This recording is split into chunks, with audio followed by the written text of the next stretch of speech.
हर हर महादेव भक्तों, राम राम सभी को। कहा जो व्यक्ति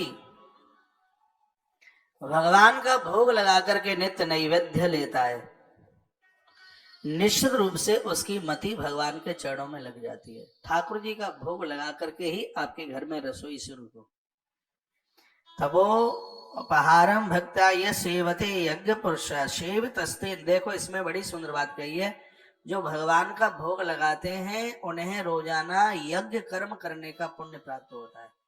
हवन में आहुति डालकर जो पुण्य कमाया जाता है, घर में रसोई बनाकर प्रभु का भोग लगा करके जिनके घर में भोजन शुरू होता है, उस परिवार के लोगों को नित्य यज्ञ करने का फल प्राप्त होता है।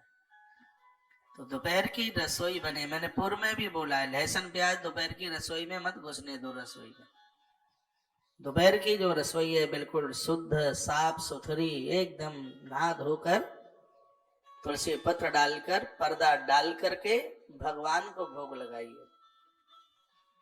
चलो आप तो घर गृहस्थी वाले लोग हैं, नहीं तो परमात्मा के सामने थाली 24 मिनट रखने का विधान है।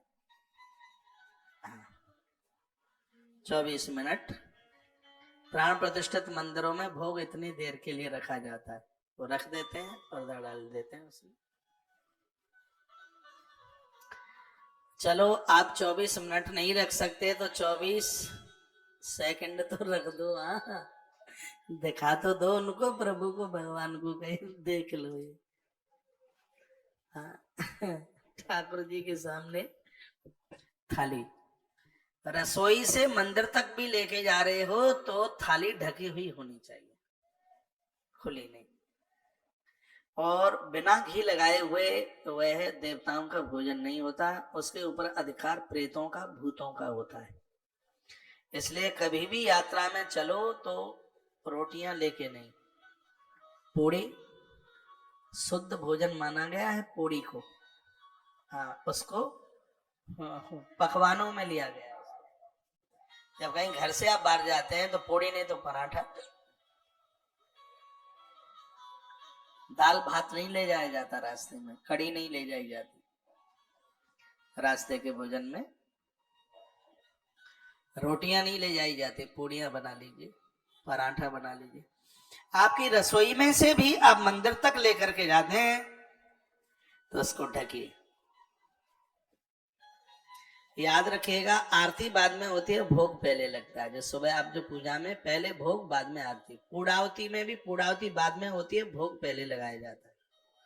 ये तो सब बातें अपने कर्मकांड में लिखी हुई है।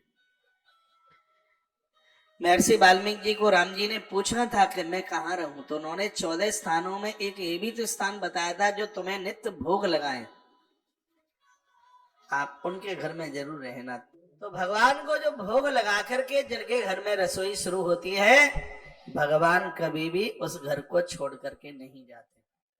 तो आप मेरी बहुत बातें मानते हैं तो एक बात ये भी मान लो, क्या दिक्कत है उसमें कि कम से कम दिन में एक बार तो भगवान को भोग लग जाए। सुबह शाम दूध दही का भोग लगा दीजिए, दही का भोग लगता है, मक्खन का भोग लगता है, मिश्री को बहुत पावन बताया गया है, माना गया है, उसका भी भोग लगता है। दोपहर का भोजन भोग है तो आपके रसोई में जो अन्न बनता है उसका भोग लगाइए, क्योंकि ब्रह्म वैवर्त पुराण में लिखा है कि जिन घरों में वृद्धों के लिए रोटियां नहीं है, अतिथि के लिए रोटी नहीं है, गौ माता को रोटी नहीं है और भगवान को भोग नहीं है, उस घर में अन्न पकाने का अधिकार उस घर के लोगों को नहीं है। भोजन बनाया ही इसलिए बनाया जाता है, हम भगवान को भोग लगा के फिर प्रसाद देते हैं।